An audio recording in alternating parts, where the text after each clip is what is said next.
Today's match has made quite the splash here in the HGC when we get a Cho'Gall versus a Genji, and Fnatic earn another victory. They were up 2-0 over their opponent, Synergy, who is looking for maybe their first win in game number 3. Both of the teams have definitely tried to show us something unique today. Not only did we see Genji, but also Cho'Gall, and while I like the thought process on the map in particular for Synergy, I think Fnatic just had too strong a draft. Especially the way that Breeze is currently utilizing Diablo around the all the structures and the debris that we have on Inferno Shrines on map number 1, and then of course around the turning points on map number 2. That was just too strong, and it was really tricky to keep Cho'Gall alive there. Especially since it felt that with Aegis, you more so point a target on him than anything else. So against Apocalypse and X-Strike, that doesn't really seem like it's the heroic ability to go with here. So you're saying, subliminally, we should have gone for Resurrect. I say we should maybe have gone for a different support. Oh, dang. Cutting out the Ariel, man. Maybe we should have gotten the Brightwing, the Uther. No, I said a support. Oh, okay, gotcha. Okay. No.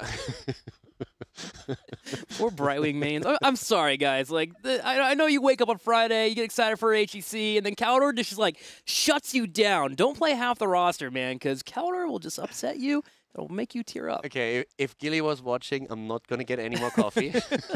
I'm going to be cut off right away. She's like, no more coffee for you. No more. Yeah, but Brightwing hate aside for a second. I like Oriel in the sense that you know that Gull is getting you the hope that you need to get the heals out. That's cool. But the heroic ability against the setup that Fnatic ran seemed like it was the wrong choice. Yeah. So do you go for Resurrect? I don't really know. I'm not quite sure if that would have given you any more value, but I think a different healer might have been a good consideration, trying to maybe go into a Rhaegar that can help you out with an ancestral healing.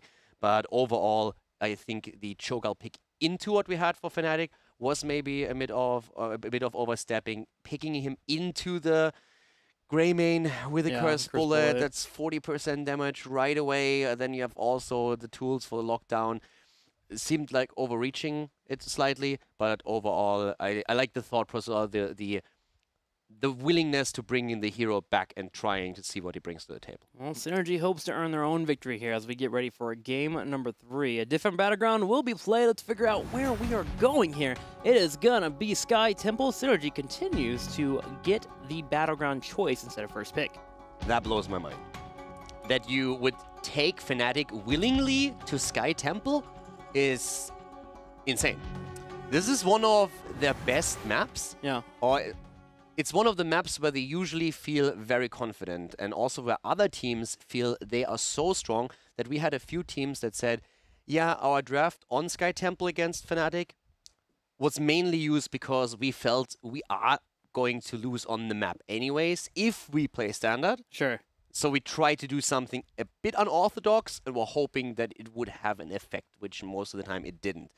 When we are within the top 3, then I can understand that you would try and put Fnatic to Sky Temple, because you yourself are so confident in the map and you are so strong with globals that you can face Fnatic in these situations. But one of the lower teams going against Fnatic onto Sky Temple, that's a bit crazy. I mean, Synergy may have a plan here. I mean, they've already mentioned that they're going to play standard, no tricks, so maybe it's time here for some Gazzo Thrall, the Earthquake, Grab-A-Bomb combo on the bottom temple, man.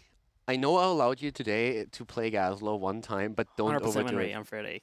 I mean, just saying, Synergy's pulled it out in the past, and we mention it every week, so we had to get in there at least once here. Okay. If you're going to do anywhere, Sky Temple. Wait, he says I have to come back to this for a second. Oh, go ahead. He says a 100% win rate. He was begging me that he could pick Gazlo first, and he said this is the only reason why I actually went with it. He said, if I lose, you never have to see me play Gazlo in our games again. So I said, okay, it's a win-win for me. And then he loses the top lane hard, and you could see how he all of a sudden doesn't say a word anymore, because he already knows, I'm never going to play Gazlo again. Why to put and then we turn it around, and now he is, look at that, like all that confidence. We won the video game, dude. We won the video game, and now we get to have more Gazlo every Friday. It's going to be tradition. I'll make sure to update you guys, and we'll go from there.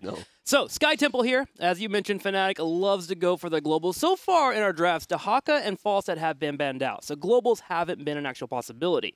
This could be a battleground where they get left open, which suddenly means we might also get to see Viking play from Hydra. Vikings are one of the options. I'm also looking to a potential Probius play. Oh, yeah. Because they played that already. And I think this is one of the things they themselves could say, okay, it worked fine. We had a few problems the last time they lost the match, but it was very close. It was only because their hyper carry Valak got picked off at a very unfortunate moment in time. So if this time they can avoid that, they might get that value. So this is one of the things they could do towards the end of the draft. But as you said, there's other options as well. We've seen Vikings banned on this map because people are worried about if Hydra could play it here and get value for the team. Yeah, and the last time we saw Probius in the Battleground, I believe it was against Team Liquid, and they stretched Team Liquid almost to the very end there. It was the last second loss there that occurred where the Vala got picked off in the top right lane, and then the opposing team pushed in and won the video game. So Vala Probius has been successful in the past here for Synergy, so we can see it pulled out. It all comes down to the bans now and figuring out what Fnatic wants to get rid of here, and they're taking a bit longer here to ban out what they would like. Fnatic bans their Haka, so they seem to be willing to just let both of the globals go. And this is one of the things where I could definitely see Synergy. I don't really want to call it taking the bait here, but I believe banning out the fall stat might be one of the things that would be good for them. But I actually think letting it slide is not the worst thing in the world for them. So they ban out Greymane. I like that choice, actually. And instead, we're having a Genji being picked up again. So Fnatic believing in that. And yeah, question for you. Is that a confidence pick because you're Fnatic, or is there actual value to Genji being one of the first picks here in Europe? Once we see who plays what, I might have to throw something else in there too. Okay. That I could see happen in their voice comms right now, but let's wait for that. Okay. Let's park that for a second. But coming back to your question, I think they have confidence in Genji. I think they also want to try Genji here and see what they can do with it. They've been talking about how a victory is important to them, but it's also something where they feel a little bit more free in what they can play. Sure. That they're not as restricted in their thought process as they would be in a match where everything is on the line. So I think Genji can be a very good choice. And I assume that them picking it this highly just means they want to make sure that it doesn't get banned out against them or counteracted. But as you can see here, Varian makes a very good counter to Genji. He's in general a very, very solid hero against mobility heroes, against Tracer, against Zeratul, against Genji now on top of that too, simply because he has Taunt as a tool after level 10. And Zarya is a good pick here too, simply because what does Genji want? He wants people to be wore down to the point where he can get that kill or at least get in the back line and put such a threat that the team stops fighting as well as they would like to. They become unoptimized. Zarya, bringing out the shields makes that very difficult for that to happen. You have to have tremendous poke, and you have to hit that poke when she doesn't have her shields available, which could be very hard for Fnatic, but we'll see how they attempt to approach that, as burning down Varian is a difficult task as is. Zarya gives you a very strong 4-man normally, but you have to be careful if you need to split more than that. Fnatic currently probably thinking how best to play around the Zarya here. And we have a Nubarak once more and Malfurion. And Nubarak in particular is a hero that Fnatic really loves to play. And he is a fantastic hero because he's also so flexible. You can pick him early on in the draft and you will always get value out of him. Not only against mages, but also since you can make the decision, do we want to run him as a solo tank, having just a melee assassin at his side, or do we play him as the second tank, having another strong hit point pool right next to him, where he all of a sudden has the option to go into Cocoon and to play a bit more aggressive by diving the opponent's backline. That's really been the story, that Cocoon is so easy to pull off in a coordinated team, especially for one for Fnatic, where they've always been so great at excelling and getting into team fights and forcing situations to go in their favor. If they get a 5v4 quickly enough, their shot calling has always been on point, so that Nubarak really works with their composition. Vikings will be banned out, as we mentioned earlier. Yeah, we talked about this. We talked about Vikings being played here by Hydra, and that's exactly what they are afraid of. They're saying, we've seen you do this before, and we are not going to fall into a trap where we have to be all around the map all of a sudden and try to catch up with the Vikings while at the same time holding a temple. So Hydra gets counter-banned again. But again, our next thought process was, are they going to come back with a Probius choice that they had once in the past? I am worried with the Probius choice in a Genji. It's a very hard match to pull off. Yes. That's the only fear I have here, but if anyone's confident, it's probably going to be Hydra or ADRD into the matchups, so we'll see if that pops out. I agree completely with your point, though. Picking a Probius might be something they were thinking about at the beginning of the draft. Yes. Now I could see them change that idea simply because Genji is so good at being mobile, darting in, trying to confirm the kill, and with a reset, moving out. Well, so far it's a Protect the Vala composition, as we'll have Vala for the first time here for Synergy. Neon back on his trademark hero. There is still a spot here for a 5th pick. We could maybe move into that fall stat, get some global power available. We've seen it in the past here from Sir Ice Cream, but Fnatic will have to make their choice here now as they are severely lacking in damage. Just for my own thought process here, I would love to see a mage now. Yeah? Okay, so when we're talking Fnatic, let's just put it out there. When we're talking about Fnatic, one of the things that has happened, not only in the show match that was played for 2.0, but also in general, is that they have 2 Genji players. They play with Shrimpy and Quacknix. And I can definitely see that after the last game, when Shrimpy was playing the hero and Greymane got banned, Quacknix all of a sudden said, no, it's my turn. Now I play Genji and I show you how it's done. I can totally see that in their comms that they're trying to do that. So it wouldn't shock me at all. And now Abathar is taken. That looks like a hero that potentially could also be played by Shrimpy if Wooby doesn't have to play it. So there's a very good chance that Quacknix is this time going to be on the Genji and that it's a bit of a battle between them because they're trying to figure out who is going to be our standard Genji player in the future. Abathar Zul? So you have Abathar hat for Genji. And then Zul, of course, just to clear out waves. One of the best ways to beat a variant composition when they group up heavily is just to push him out. Abathar can be helpful with that too, but Zul more effective at clearing those waves. And think how cool it is that we have Zul. Yeah, on Sky Temple. Zul on Sky Temple. We haven't seen that guy in a long time. And now all of a sudden he's back. So Zul with a prison as a setup. That is actually starting to be a really interesting setup here. It also would really help to use a Bone Prison on an overextended Vala, for example, to make it easier for Genji to get the kill in. It could also be just simply the setup for the X-Strike. Yeah, it's incredibly good. And remember, Oriel not having cleanse, it becomes very difficult to actually deal with that Bone Prison. There were moments when you get to mid to late game where you just cleanse out a Bone Prison, Zul becomes ineffective in the fight, you dive in and you win the fight. That not being available. Okay, no way. Synergy. No tricks today at all. Here's a Cho'Gall, here's a Murky. Let's go in. All right, so we got the Merkster here on Sky Temple. What's happening? Octograb Murky on Genji, and you just shut him down? We went from Cho'Gall into Murky, and we have on the other side a Zul, Abathar, Genji. I still assume that what we're going to see here is Zul with a Bone Prison and just setting up Genji, saying like, dude, it's all I could do for you. That's it. Here's your target. Enjoy. Take it down, and Abathar helping out with a head.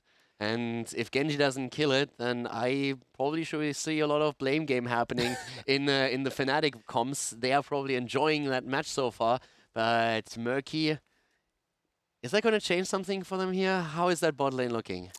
All I have to say is welcome to HGC Week 10, as we started off with a big bang. Now, Murky's late game nowadays. He can hang out with Zul actually pretty well. He can drop down the pufferfish. Zul doesn't actually want to waste time clearing that pufferfish, because if he does, he mixes out on the rotation, so he can push that advantage that he does have available. So Murky can make sense here in terms of, okay, I just want to keep clearing what Zul brings my way, use the bribe talents, keep moving up, and just make sure we shut down Zul. Now, the fear I have is, what does Murky do in this composition? Does he go for Octograb and just lock down Genji? Is that the way that we go here? And then if Genji falls down, Fnatic has no tools to fight? Or what's the plan? I would love that. Yeah, I think that's the plan here. Let's go into it. Game number 3, Murky versus Zul. Definitely thought I would be saying that when I took this job. Let's go ahead and go into it. It's going to be Sky Temple. It is indeed going to be Sky Temple. It is our 3rd game in the best-of-5 series, and Fnatic has a commanding 2-0 lead. They want to make this a sweep. Let's see if they can pull it off. To the left side, we have, for Synergy, Hydra. Who else? On the Murky, we have Power of Dreams on Oriel. Okay.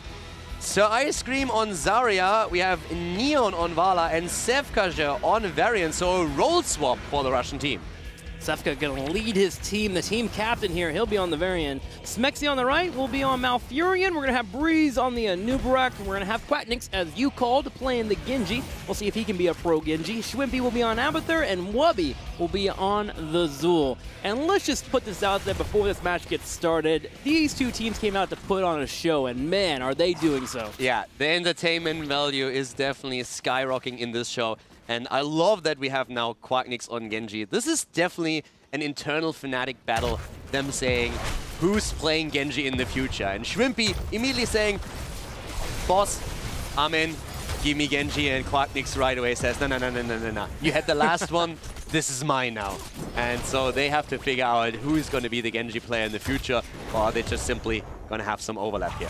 Yep, Quack tired of playing Falstad, tired of playing Greymane. Let's get a new hero in here. We're going to move in for the Genji. Now, Hydra is doing murky things. Watch for him to rotate between lanes, drop those Qs there, and try to break down that bribe so you can get that talent going. It really becomes a little bit easier at level 4 when you actually get that damage to burn down those minions, but he can still work it in if he gets 2 slimes in on the early game, while Synergy will be going for the strong top lane here. We have a 4-man rotation with Varian moving in. And I have to highlight real quickly how Synergy switched roles. Sefka is, from his background, traditionally a player that loves to play on the DPS. For his team though, he went into supports. So normally we see him on the Oriole. In this setup now, he did not go for the damage dealer. He didn't all of a sudden start playing Vala. He went into the frontline hero that makes the engagement happen. So he is on Varian, whereas Power of Dreams, their normal tank, is all of a sudden playing the support role. Well, Power over sitting here. Ariel gets jumped on, and Quacknix will get the reset here, diving forward. Sefka now moves in for Quacknix to bring out the damage. And Synergy does lose out on their Ariel. Now, does the role swap work out here in game number 3? I mean, it worked out for B Genius, and Sefka charges forward. Breeze is starting to get low. Now, it seems like Oriel still had a cooldown on the heal, or she could easily have healed herself. Quacknix with pressure against Neon, now against Sefka. No level 10 yet on the side of Varian, so that's a bit of a problem. The charge comes in once more, though. Breeze tries to get the kill as he moves in from the side, but already Varian on the move back. And in the meantime, Zul is completely destroying the Frog. He's got Abathur there, too. Every time that they need a hat here to work out with a Murky, he drops in the Bone Prison after the bubble gets used. He goes in for the Gauge, and with the Abathur damage, they kill off Hydra. Now, Hydra comes down and looks scary for a second, but he's just a little baby Murloc. He's going to get pushed in. And I cannot even stress to begin to explain how crazy the lead for Fnatic is. They took the fort down at the bot lane. Not the wall, not the well, the entire fort. And they continue with kills in the middle. They take down Sefka, so they completely control every single aspect of this game at this point. Now, do note, Synergy does have a solid late game with Murky when he starts getting those slime talents finished up, especially when he moves into level 16. But the question is, do they even get to 16 on a half-decent footing? Yeah, exactly. That's very scary to think about, especially with Abathur being in the mix and Zul just constantly pushing in the opponents. Fnatic has level 7. They want the camp. They go in. They move straight in with a good stun combo. Once again, Vala finds herself in trouble, but she's not the only one. Zarya, the first one to fall as Neon gets obliterated. Quacknix zipping in on the Genji, taking her down, gets the reset, and moves out half a second later. Fnatic with 4 kills against 0 already. The level advantage for them. Level 8 versus 7. They took the fort at the bot lane. Now Murky bribed the Siege Giants. That's something that Zul has to take care of. But Fnatic has a commanding lead in this 3rd game. It's a good pickup by Murky. Makes it a bit harder for Zul to actually head into lanes, but the other hat should be okay. But Fnatic again picking off the Murloc. He'll be dead here for 8 seconds. Grabbing the level 7 slime talent will be helpful, but Fnatic right now in a massive lead, as you mentioned. In fact, they're invading Giants. Okay, in honor of the frog in a bubble, give me your best Murloc impression. Murgle. Nailed it. That's it? That's all I got, dude. Give me yours. I think the better part there is the tongue coming out. Like, you don't get to see that. You have to have the full picture. of Caldor's bald head, and he just drops the tongue out. Oh my, that was a scene. All right. You are the one who's supposed to be the Murloc fan here. You are the Murky player, and you can't make a Murloc impression. Yeah, I mean, I play him. I don't impersonate Passion him. lost. Zarya? What's also lost is Zarya if she doesn't pay attention, because the ice cream gets jumped and taken out. That's a huge kill as Fnatic dives in deep, but Smexy is also falling. Still the fight over Siege Giant camp here. The lockdown with the Bone Prison against Sefka. Another kill as Vala falls, and Quacknix is just zipping around on the battleground from the left to the right to the left, getting kill after kill. Power of Dreams is barely getting away, but it seems like Varian is not going to be so lucky. Quacknix, I'm going to need you to calm down. Slash, slash, doesn't get power, he gets power, he dashes out. Quacks. Bodied. Oh, man, the turrets. So Quacknix is basically able to take down every single player on the opponent's team and then dies to a tower. Pretty impressive, man. That's how you get it done. That's how you send a message right there. I was just waiting for him to open up chat and just be worth. Hashtag worth right there. Well, let's talk about level 10. Synergy is about to hit it here, and that's when Synergy does get some tools here to make a fight, and they need to make a stand now, it feels like, or they're going to start falling hard. So again, to put this also in a bit of perspective, ladies and gentlemen, right now, the match between Synergy and Fnatic doesn't matter for the standings. They are definitely putting on a show, and that show it is. Just look at Quacknix here, going off in just a moment once again. That's already after they got a double kill. Now they go for Sefka, zips through, gets the kill, or would have gotten the kill in a second. So, and then he died to a turret. Yeah. Bam. But replay. Down here, Silence already out, and they try to get another one. Stasis being used, and there comes once more the kill. Schwimpy at this point just saying to Quacknix, I'm still the better Genji, I'm going to copy you, and I'm going to show you how it's done. So the Fnatic battle is definitely happening. Double pro Genjis, man. That is some terror right there. Hydra's gonna pop his bubble, but should get picked off. Even drops down the spray paint. And there's still more to grab for the temple in the bottom. We're gonna have a Nubrak head down there, continue the siege. That was definitely not the moment for Synergy. And dear production, I definitely need that clip where he died to get to the tower at the end of the show, just so that we can talk with Quacknix about it a little bit. How did that make you feel? How did it make you feel, man? You body the entire team and then the structure gets you? You went from playmaker to pleb in 3 seconds. You are a full Genji main. How does that make you feel as a captain of Fnatic? Look down here. Whoopi maybe a little bit too far out. He gets attacked and taunted. Down he goes. Good job on the side of Synergy. 12 kills against 4. But Synergy is still in a spot where they can hold. They're still in it to the sense that now they have their level 10s, they can make combos happen. It's tricky for them to go up against Fnatic when they engage in full force. But as you can tell with the talents that Fnatic took, they are also now with Cocoon in a bit of a squishy position. So Synergy is not quite out of this yet. They are far behind. 1 level also disadvantage. Cocoon being used, and again they're being chased. Can they keep Neon alive? They're going in for it. They get Neon on the back left. They're turning around here, looking at Sefka. He's going to use the parry for now. The Oriel Silence is being hit. We're going to have Swimpy on the right side, bringing it out. Resets hitting left and right. Sir Ice Cream falls too. 4 members picked off. And we're going to have a Murky in the top right corner, grabbing some Mercs at least, but the boss is the target for Fnatic. Double Genji is just, it's insane. It is so insane to keep up with this. And this is definitely wrecking these teamfights right now. They just can't keep their Vala alive. We have another quick replay for you guys as we're going to look at that once more. And yep, there we have it. Just look at that double Genji.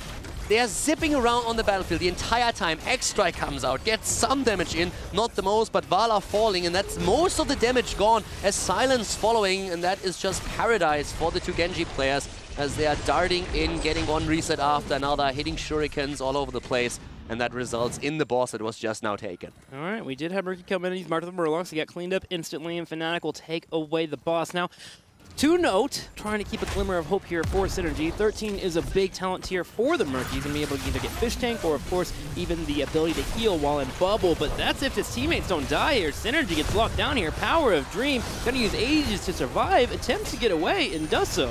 Yeah, the push is still continuing though. We have a 5 versus 5. Murky's up at the top, Hydra. And here comes once again Schwimpy with a copy. X-Strike on the ground. Power still alive. Big shield there from Ice Cream will keep him alive. They still have to deal with this boss, so Power needs to tap up and get some healing here. Neon working the attacks, gonna turn around and kill the Ultimate Evolution clone. So solid job there, but the keep finally falls. Quacknix is still looking for an opportunity to maybe drop a target, but all of them healed up by now. Fnatic Heading into level 16, slowly and steadily. Synergy still has an opportunity here to force maybe one more fight on level 13 talents, but if they really want to try and pull that off, they need to hurry, since Fnatic is already aiming for the temples, and once they get hold of those, the structure should drop level 16 into their hands. The Merc Tadpole has become the Merc Frog now as he gets a Rejuvenating Bubble here at 13, which will give him a little bit more sustain in team fights. 16 should be able to grab that Q to get those slime talents really going. In fact, right now, I'm looking at it, he has actually 0 stacks on slime time. 0. He needs 15 to get the first reward and then 30 for the second. Now, when he does start getting these fights at 16, he starts bringing out those Qs, he will be able to get done pretty quickly. But Synergy, gonna need that Murky to hit 16 soon. Yeah, Murky the savior. Sometimes you just gotta put it all in your basket, man. Just like, you know what? I'm gonna believe in the Murky Lord. You believe in Murky against the double Genji? Yeah, that's the only sound that I have for that. Well, keep getting focused in the middle for tier. Fnatic commanding their lead here. They'll be able to take out this pretty easily, it looks like. Zepka's coming in for a big, massive flank here. Can he get the taunt? He goes in on Smexy. Smexy gets focused down. Cocoon instantly comes out, and Quacknix cleans up Ario. Vala is about to get bodied here. Gets a good rain in, but all of a sudden, well, there's a quick taunt. That was a good job. Neon is still trying to keep himself up. Smexy is just dancing. It's dancing in front of Vala. Those two teams, they are definitely having some fun here. Yep, definitely enjoying the game here. Sir Ice Cream being chased down here, has some shields, has some energy. Quacknix with the reset kill, and now the core will be the focus for Fnatic as they are looking to end this 3-0. Fnatic looking strong here. Genji himself already at 8.5 kills. Looking good. The core is being attacked. Fnatic about to make this a 3-0 series against Team Synergy. As they drop the core, they get the kills. 19 kills to 4 overall. And this, ladies and gentlemen, is a game. Once more, Smexy dancing the dance of his people here with Malfurion. And that is the end of game number 3 in the series. Fnatic takes it without dropping a map. Yep, looks like Synergy's standard play was not enough to play against Fnatic, the top tier here in the seedings for #1 and HGC Europe, and they gain another victory under their belt with that 3-0. And Fnatic just looking dominant, man. The double Genji play does look pretty terrifying.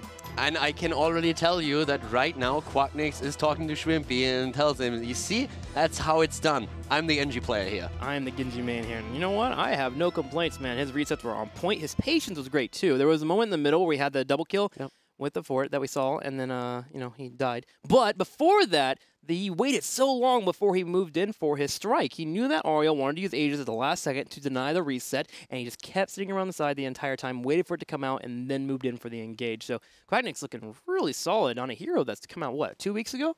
Yeah, they definitely have been playing quite a bit with him, not only in their scrims, but of course also then in Hero League. Same time, though, Synergy, they've been trying here, of course, but you could tell that they definitely didn't want to show too much. It's a weird moment when you know that you have a team watching you or 2 teams watching you, that you have to face one of them in the Crucible. Yeah. So you don't want to show your best strategies here. You still want to put out a show for the viewers, of course. And I think we can't blame them there. We have a Cho'Gall, we have a Murky. I'm happy. I see Cho'Gall, I'm happy. I would pay for that show, honestly, here. Let's go ahead and hit up our boy over here, Quacknix. Quacknix, welcome to the show. Thank you for coming on, man. Who's the better Genji, you or Shwimpy? Wow. I mean, I don't want to answer that question. You have to answer that question. You're on the spot. I'll let you guys decide. I mean, I'm going to go ahead and vote for you, Quacknix. He didn't die to a tower, so... I did get 3 kills on the cup, though, so I think it was worth it. PJ Salt. Oh, man. I pulled the Araken. It's famous. Always enjoy having you on the show, man. How does it feel to come out today and end the second phase here in HGC with a solid 3-0 victory over Synergy? You guys continue to be in the #1 spot. Yeah, I mean, obviously, we already had the first spots secured, so this match doesn't mean as much, but it's always nice to just go in and do our thing, and then this time around also, you know, getting to show some niche picks, as I mentioned earlier. But I'm always like for the try hard, so like I always wanted to be full focus, full try hard still. So it's fine to pick a bit like this, but as long as we keep it serious, you know, and actually try to go for the 3-0, which we did, so I'm happy. Awesome. Well, great Genji play. Jokes aside, let's go ahead and talk about Genji. How do you think he fits in the meta right now? Is he something that we'll see pretty often? I think Genji is really strong. He has a lot of playmaking, but his kit is super strong if you know how to do how to capitalize on it and so on. And Genji's biggest strength is not actually killing people. It's more about creating space and pressuring the backline, because you can we just jump in and you're super slippery and you dish out a lot of damage and you just force them to to respond to you, and that creates so much space for your team. And obviously it's also super good for finishing stuff off and high mobility and so on, but he does have some weaknesses when it comes to wave clear and so on, which is so important in this game. So in general, it's important that you know how to draft with him and so on. Awesome. Well, it's always great to have your insight. I'll send you over to Caldor. All right, so first of all, for you guys, this game, of course, today didn't have any meaning for the standings themselves. You are already qualified, as you said. So I would like to talk to you a bit about two teams that definitely still want to make it to Sweden. Dignitas and Team Liquid. Both of them still have a shot to go into the #2 spot, but that means that, first of all, we have Team Liquid with the chore today. They need to defeat their opponent, BGenius, without dropping a single map. It needs to be a 3-0. And then tomorrow, Dignitas has to lose a map. That's the only way how Team Liquid can get the #2 spot. Do you think that Liquid can make the 3-0 happen against BGenius, given how strong BGenius is right now? And do you believe that Trick can take off a map of Team Dignitas? For Team Liquid, I think so for sure. However, as we have seen, I don't know, for 2 weeks now, they are a bit in a slump, whilst it's the opposite for BGenius, as they really stepped up their game and, with the roster, not roster changes, with the, what is it called? Role swap, yeah. Role swap, exactly. So they have really stepped up their games, while Liquid, is struggling a bit right now. So it's not impossible to see an upset from BGenius. I don't think they'll actually, win the series, but I think 2 weeks ago, Liquid would just 3-0 them really easily. But it's gonna be interesting to see, and I don't think Trick will take a game from Dignitas. Okay. Wow. Clean cut. Dang. Fnatic's laying on the wall there. All right, before I let you go, the mid-season brawl. That is the next big step for you guys at home. Now, what are you going to do to prepare for the match, and are you excited to play in Sweden? Yeah, of course. I'm really excited